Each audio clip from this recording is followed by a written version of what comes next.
Hello YouTube, Dion from M.A.D and this is the unboxing of the Forever 3-in-1 USB-A cable. That means it comes with some adapters and we'll check it closely once we check the specs of this cable. This Type-A USB to micro-USB, USB Type-C and Lightning. So this is a real typical 1.5 ampere 1 meter cable, and virtually any smartphone can be connected with this cable. So let's open the box here. That's a quite messy one. We just have to tear the cardboard box here.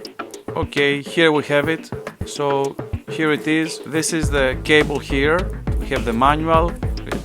Just let me take it out like that, and let me take out also the cable, but it's stuck there. Okay, here it is, and we don't need anything of this anymore.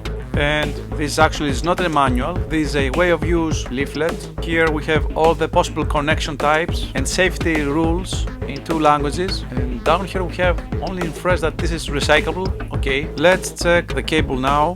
This is a rubber band you can remove, and here it is. This is a braided cable that is hard to twist. That's really nice. Here we have the USB-A end that leads us to, okay, this is a Lightning adapter for Apple smartphones. That is essentially a micro USB, and we can use another adapter here that is a USB Type-C, and that can be used to connect to your PC for file transfer. Every smart device you have. This is a really good value for money product. I really like this product a lot. That is ideal for carrying around with your devices, and you may need it since I guess gets you covered on any smartphone. So this was the unboxing of the Forever USB 3-in-1 cable. Now feel free to leave us a like, subscribe, and as always from M.A.D, thank you for watching, and I'll see you the next one.